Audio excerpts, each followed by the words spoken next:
palavra de Jonas, primeiramente nós vamos falar sobre Jonas hoje. E Jonas, nós vamos pegar quem foi Jonas, qual foi o objetivo de Jonas e, claro, um dos seus principais, se Jonas obedeceu sim ou não a Deus, o seu mandado. Então hoje nós vamos falar sobre Jonas. Então vamos lá, vamos falar dele.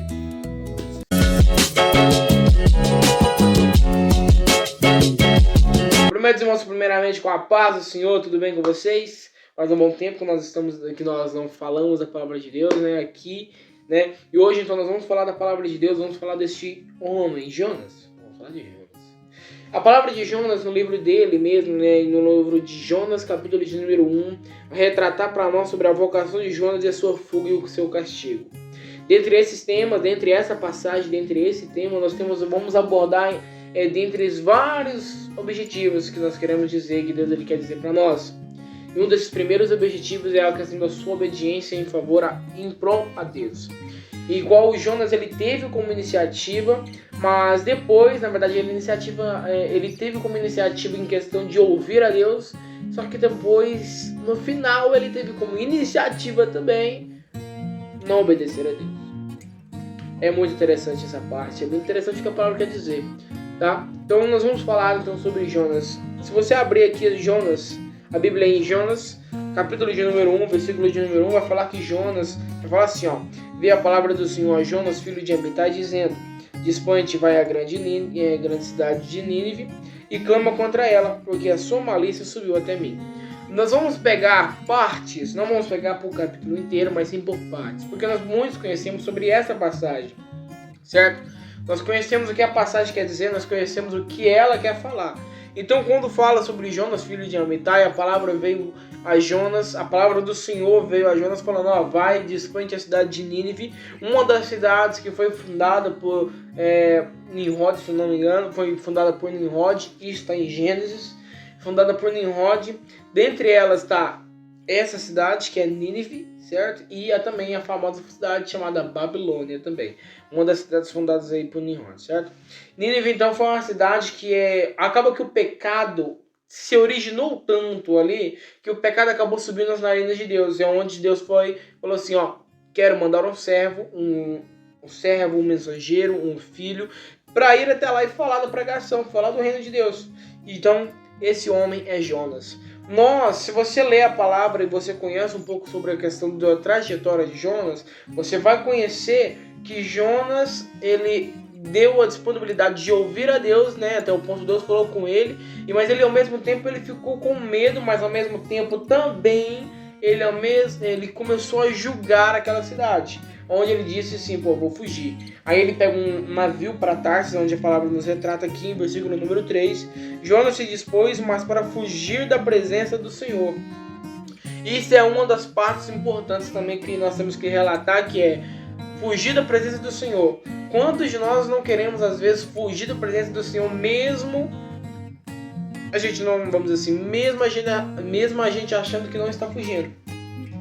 Sabe, às vezes fugir da presença de Deus é uma desobediência, vamos dizer assim. A desobediência é uma forma de fugir da presença de Deus. Hoje é algo que nós queremos tanto, é estar na presença de Deus, correr atrás da presença de Deus. Jonas, ele já queria o contrário, ele queria fugir da presença de Deus, já imaginou isso? Então, olha que interessante, né? Olha que algo muito interessante essa parte. Que nós aqui se empenhamos, trabalhamos, esforçamos ao máximo para estar junto à presença de Deus. E Jonas, ele querendo fugir da presença de Deus, sendo que Jonas, ele estava na presença de Deus e Deus falava com ele. E nós hoje, vamos dizer assim, a gente se esforça ao máximo para que Deus apenas fale conosco e fale assim: oi, para nós. E para pensar, apenas fale um oi. A gente quer se esforçar para que pelo menos Deus fale um oi. E Jonas já querendo fugir da presença de Deus, sendo que Deus falava palavras completas para ele. Então, ele decide fugir para Tarsis. E tendo descido a Jope, achou um navio que ia para Tarsis, pegou pois a sua passagem e embarcou nele para ir com eles para Tarsis, para longe da presença do Senhor. Jonas, então, o seu objetivo de Jonas até então era fugir da presença do Senhor. Daí nós vamos pegar nós vamos pegar objetivos que Jonas nos traz. Objetivos que Jonas nos traz. E esses objetivos são Para você que conhece a palavra, vai entender que Jonas, quando ele pegou esse navio, a tempestade veio, pois Deus colocou essa tempestade. A palavra fala que o Senhor lançou sobre o mar uma tempestade, um vento forte, os quais os marinheiros, os navegadores que estavam ali no barco, ficavam cheios de medo e clamavam um ao seu Deus, falando, clamavam um ao seu Deus, pois eram politeístas, que acreditavam em um ou mais deuses, na verdade em 2 ou mais deuses. E então eles ficavam ali pedindo a deuses, aos seus deuses, cada um ao seu Deus, para que a tempestade parasse. Ainda mais jogavam a carga que estava no navio para aliviarem da carga, a palavra fala para nós também, mas de nada adiantava. Jonas, porém, ele estava a prol do barco. Prol significa que ele estava abaixo do barco, não na água, mas ele estava mais ou menos ali no seu porão do barco, vamos dizer assim. Ele estava dormindo em sono profundo, em sono leve, profundo não, leve não, profundo, ele estava em sono profundo, tanto que ele nem acordou. Então desce que um dos chefes lá em prol ao barco diz assim: como que você consegue dormir numa tempestade tão dessa? E aí a palavra diz ainda que os marinheiros que a palavra diz para nós que eles lançaram a sorte para ver quem havia trazido esse mal para dentro do barco, para o barco. E eis que vai e cai sobre Jonas, onde pergunta: Jonas, você é de onde? E aí Jonas responde: eu sou de Israel, eu sou um homem fiel e temente a Deus, Criador dos céus e da terra, eu que fiz sair esse vento sobre vocês. E ele fala: e agora, Jonas então ele dá a ideia de lance-me para fora, lance-me ao mar e a tempestade vai parar. E daí nós aprendemos algo que é: você não tem como fugir da presença de Deus. Essa é uma das partes. Primeiro, fugir da presença de Deus é impossível. É impossível você querer fugir da presença de Deus. Jonas ele quis ter a sensação de fugir da presença de Deus. Portanto, Deus ele não permitiu que ele fugisse mais ainda. Porque se ele continuasse a fugir, se Deus permitisse Jonas a fugir todas as vezes, permitir Jonas fugir daqui em diante, mais todas as vezes, Jonas ia fugir a vida inteira. A nossa vida é assim também. Às vezes nós queremos fugir de Deus e às vezes nós pensamos fugir de Deus e às vezes Deus ele para a gente, porque se Deus não tivesse parado, nós íamos fugir a vida inteira. E nós viver a vida como fugitivos da presença de Deus é totalmente horrível, porque a gente está querendo se afastar da presença de Deus quando a gente não precisa, na verdade nem necessita de fugir da presença de Deus. Nós estamos passando por um momento que é um momento de pessoas querer fugir da responsabilidade que é de ter uma responsabilidade de levar o Evangelho. Para nós cristãos, hoje, levar o Evangelho é uma responsabilidade grande. Muitas pessoas querem levar a palavra, mas ao mesmo tempo não querem ter a responsabilidade alguma. Responsabilidade alguma com o amor da palavra. Então, algo interessante que um sociólogo diz... isso aqui é um interessante que acabou surgindo. Um sociólogo diz que o nome dele é Bauman. Hoje, quando eu estava estudando sobre ele, sociólogo Bauman, eu estava estudando sobre ele e eis que eu pensei na passagem de Paulo. Porque eu parei para pensar que a metade dos sociólogos pegam aquilo que está na Bíblia, só que eles falam que é dele. Na verdade, não é. E a palavra de Deus ela fala a mesma coisa que Bauman diz. Ou seja, Bauman diz a mesma coisa que Paulo disse. Que às vezes nós queremos apenas... um relacionamento, mas não compromisso. Nós queremos às vezes com Deus a mesma coisa, um relacionamento só, mas não compromisso de fazer ou não fazer. Bauman ele diz isso só que sobre o amor, claro, de relacionamento entre casais, que Paulo também diz sobre relacionamento sobre casais. Então pensa que às vezes a nossa vida ela é dessa mesma maneira. Às vezes a nossa vida se baseia, você se baseia na sua vida com essa simples palavra: eu quero somente relacionamento, não compromisso. Pois o compromisso ele é puxado, não há por que eu querer. Então Jonas ele não queria o compromisso, ele queria ter um relacionamento apenas com Deus. Sabe aquele relacionamento de escola, onde você vê a pessoa somente na escola, você fala com ela na escola, depois você sai e vai embora? Esse é o relacionamento que Jonas queria com Deus. Que Jonas ia lá, Deus falasse com ele, que Deus falasse alguma coisa para ele, de algo bom, claro, que não desse uma missão muito forte. E bom, é isso, vou embora e acabou. Não, Jonas ele queria essa responsabilidade, só que Deus ele queria outro patamar aí. Deus ele queria um compromisso.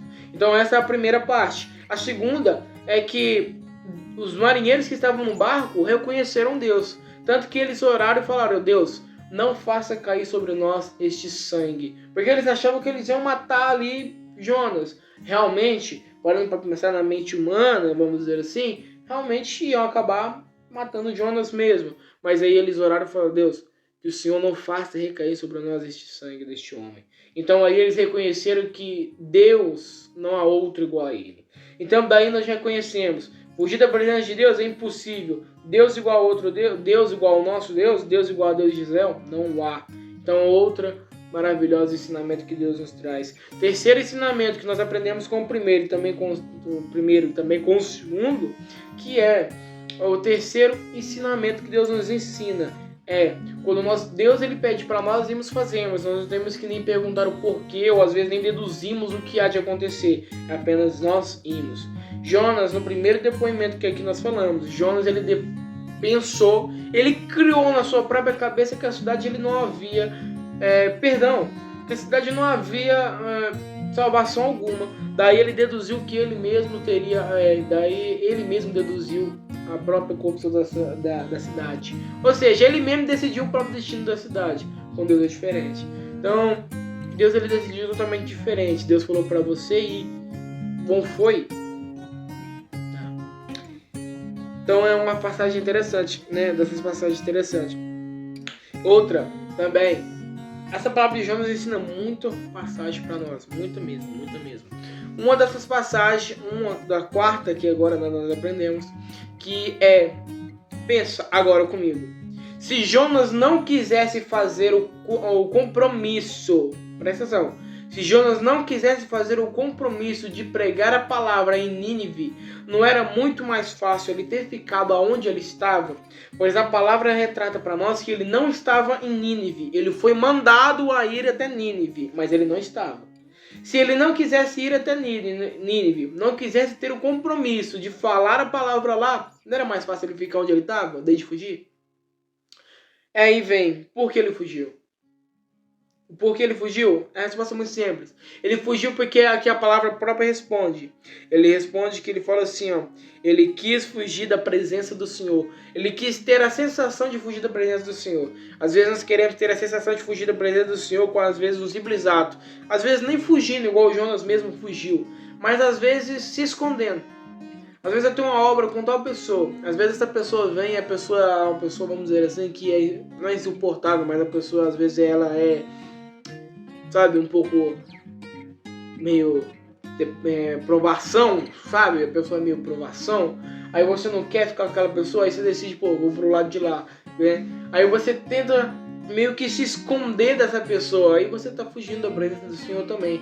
Porque a presença do Senhor é fazer a obra a toda criatura. O evangelho, você levar o evangelho a toda obra, a toda criatura, Marcos diz que levar o evangelho a toda criatura, quando fala de você levar o evangelho a toda criatura, é que a presença do Senhor está sobre você. A partir do momento que você não quer nem mesmo ver uma pessoa que faz parte do processo, que faz parte do seu plano com Deus, a partir desse momento você está fugindo da presença do Senhor. Da responsabilidade que é levar uma palavra, da responsabilidade que é levar uma pregação. É a mesma coisa que, não vou hoje, não vou gravar agora, não vou gravar hoje, vou gravar amanhã. A responsabilidade que eu tenho em favor e prol de Deus, eu estou fugindo. É uma responsabilidade grande, maravilhosa, grandíssima. Trabalhosa? Demais, mas o trabalho, mesmo sendo trabalhoso, é maravilhoso o resultado no final. Então, Jonas ele também ao mesmo tempo. Jonas ele pensou muito grande no seu trabalho. Jonas ele pensou muito na sua dificuldade. Jonas ele pensou muito além do que Deus estava pensando. Ele pensou, nossa, se eu for lá naquela cidade, aquela cidade vai totalmente vai me matar, vai fazer alguma coisa contra mim. Então Jonas ele falou, não vou fugir. Só que eu não vou fugir da responsabilidade que é ir lá levar. Mas também encaixa que ele fugiu também da responsabilidade que é levar a palavra. Mas ele também fugiu para ter a sensação que Deus ali não me estava vendo. Deus não estava vendo. Aí Deus ele vem, lança uma tempestade, aquela tempestade. Daí então ele vem e ele reconhece Deus e fala, realmente, estou sabendo que Deus está comigo agora.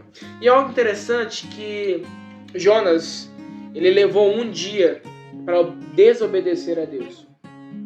Nós também levamos a mesma trajetória, ou às vezes até menos.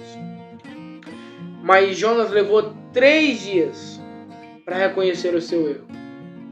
Sabe qual é o nosso problema? Às vezes nós erramos durante um dia, e para reconhecer esse erro que nós fizemos, nós demoramos às vezes 1 ano, 2, 3 anos, ou até às vezes muito mais. Às vezes as pessoas que saem não aceitam muito o que há dentro da igreja da palavra verdadeira dentro da igreja. Às vezes essa pessoa vai reconhecer o erro dela depois de muitos anos. Mas vai reconhecer o erro dela depois de muitos anos. Por quê? Porque ela começou a correr atrás do que realmente importa para ela. E ela viu que o erro dela foi um erro mesmo grande. Jonas aqui, ele viu que ele errou em um dia e ele correu atrás durante 3 dias a favor do perdão de Deus e da reconciliação com Deus. Para muitas pessoas hoje, isso é muito difícil, muito raro de se encontrar. Uma pessoa que quer sair da presença de Deus e ao mesmo tempo, na verdade nem é que quer, mas às vezes que está acontecendo dela falar assim, pô, não estou gostando mais, quero parar, sabe? Dessa questão de eu parar. Para ela se reerguer, ela demora às vezes 3, 4, 5 meses e assim por diante. Porque ela demora muito meses, porque o evangelho aqui, nessa passagem, ele reconheceu realmente. Ele falou, eu reconheci, Deus, que eu não tenho como fugir do Senhor. Eu não tenho como fugir do Senhor. Hoje a nossa mente ela é fraca ao ponto de falar assim, Deus, eu não quero mais. E aí fica 5 meses tentando reconhecer o erro que fez. Isso que é interessante, porque naquele período, naquela passagem, nessa passagem aqui, eles reconheceram o erro dele durante 3 dias. Hoje a gente para reconhecer o nosso erro, a gente demora 3 anos, 4 anos, 6 anos. Olha a diferença que é. Olha a diferença. Sabe por que às vezes a gente demora muito para reconhecer o nosso erro? Porque nós mesmos que queremos reconhecer. Na verdade nem é a questão. É porque nós mesmos queremos nos perdoar. Queremos fazer a nossa própria vontade. Porque às vezes a gente pensa assim, eu vou reconhecer o erro. Mas eu não vou reconhecer que eu errei e eu vou pedir perdão para Deus. Eu vou reconhecer que eu errei e pronto. O que demora na sua vida às vezes é isso. O que demora é às vezes você reconhecer o seu próprio erro. Às vezes você reconhece, mas às vezes você demora a pedir perdão realmente a Deus. A reconhecer que Deus estava certo. Jonas não, ele reconheceu que ele estava errado e reconheceu que Deus estava certo. Isso em 3 dias. Depois ele foi e levou a palavra. Jonas aqui ele aprende muito. Ele aprende a não duvidar de Deus. Primeiramente, vamos dizer assim, na primeira parte, ele aprende a duvidar, vamos dizer assim, a não duvidar, quer dizer. Ele aprende a não duvidar de Deus mais, nessa parte. Ele aprende a não duvidar de Deus, ele aprende a obedecer a Deus e até mesmo orar. Só que ao mesmo tempo nessa mesma passagem, ele aprendeu o que é desobedecer a Deus. Ele aprendeu o que é ter a sensação de fugir e achar que esconder de Deus. E a terceira, ele aprendeu também como é realmente uma tempestade sem Deus. Essa aqui é a última parte e a palavra vai nos ensinar essa. O que é realmente quando nós estamos sem Deus. Sabe o que é interessante? Ele aqui estava com a presença de Deus. Observou aqui que quando ele estava realmente ouvindo a voz de Deus, ele não tinha essa ideia de fugir hora nenhuma. Não tinha nada acontecido com ele. Nada. Tempestade alguma tinha vindo contra ele. Deus ele só tinha mandado ir até Nínive. Até um ponto Deus falou para ele. Até o ponto Deus não falou para ele que ia acontecer alguma coisa. Deus não falou que ia acontecer alguma coisa com ele em Nínive. Só falou, vai a Nínive. Deus não falou, vai a Nínive, mas porém, vai acontecer algo de ruim em Nínive. Não, Deus não disse isso. Deus só falou, vai a Nínive. Aí Jonas, então, ele pensou que vai acontecer alguma coisa, ele vai e decide fugir para Tarsis. Na hora, no momento que ele decide fugir para Tarsis, a tempestade vem. Outro algo que nós aprendemos é que quando nós estamos com Deus, a tempestade até um ponto ela não está presente. Ela pode estar presente, mas ela não vai estar abundantemente como está sem Deus. Ela não vai estar muito presente, ela não vai estar muito forte a partir do momento que eu decido não estar com Deus. A partir do momento que eu decido não estar mais com Deus e achar que eu estou fugindo de Deus e achar que eu estou se escondendo de Deus, aí a tempestade vai ser forte. Aí a tempestade vai ser grande. Uma tempestade qual a essa, você mesmo não vai conseguir se arrumar. Você mesmo não vai conseguir arrumar. Aí você vem e fala assim, mas Jonas ele conseguiu arrumar. Jonas não falou, lance-me ao mar e consiga se arrumar? Não. Jonas ele falou, lance-me ao mar, sabe por quê? Porque Jonas ele reconheceu e falou assim, realmente o que está acontecendo aqui é culpa minha. Então Deus, eu vou me lançar ao mar porque eu sei que o Senhor vai resolver, mas além disso eu mesmo peço perdão ao Senhor. Jonas ele não resolveu o seu problema. Quem resolveu o seu problema foi Deus. Não foi Jonas. Aquele pensamento de lance-me ao mar foi Deus que colocou em sua mente. Foi Deus que colocou em sua vida. Deus resolveu o problema. O que Deus ele faz, o que Deus ele manda, ele resolve. O que Deus ele manda na sua vida, ele vai resolver também. Só que tem um porém. Quando Deus manda para você fazer uma obra, Deus ele quer que você vá e seja usado como instrumento. Quem fez a obra foi Deus, não foi você. Jonas ele também aprendeu também que quando Deus manda ele ir, Deus manda fazer, ele tem que fazer. Ele tem que ir e fazer. Então uma das passagens maravilhosas que Deus nos ensina, né? Uma dessas passagens é essa. E a última partezinha, tá? A última parte, não vamos dialogar, tá? Eu acredito que nós aprendemos muito sobre essa passagem. A última parte é que Jonas ele aprendeu de Deus durante 3 dias. 3 dias. Ele foi usado aqui. Quantas vezes Jonas foi usado? Uma vez. Elias ele foi usado, vamos pegar aqui, Elias ele foi preparado 3 anos. Elias foi preparado 3 anos. 3 anos. 3 anos. Olha para você ver tanto que é grande. Foi preparado 3 anos para ser usado em um dia. João Batista ele foi preparado durante, se não me engano, 3 anos, né? Para ser usado em 6 meses. 6 meses. O nosso diferencial que nós queremos ter, nós queremos ter essa exigência sem perguntar a Deus, que nós queremos ser preparados em um dia e ser usado a vida toda. Não é assim que nós devemos pensar. O que Deus ele pensa em favor de nós é diferente, mas o que ele pensa para nós é maravilhoso. Para nós já está ótimo. Justiça de Deus é isso, é fazer a coisa certa do ponto de vista dele mesmo. Justiça de Deus, não justiça do homem. Você não tem que falar assim, Deus, me usa-me agora, não. Você tem que falar, Deus, o dia que o Senhor querer me usar, pode me usar. Até lá, prepara, Pai. Pode me preparar. A preparação, ela vai exigir de você uma preparação enorme para você preparar, né? Para você ser usado, ela vai exigir de você primeiramente uma preparação. Prepare primeiro, depois seja usado.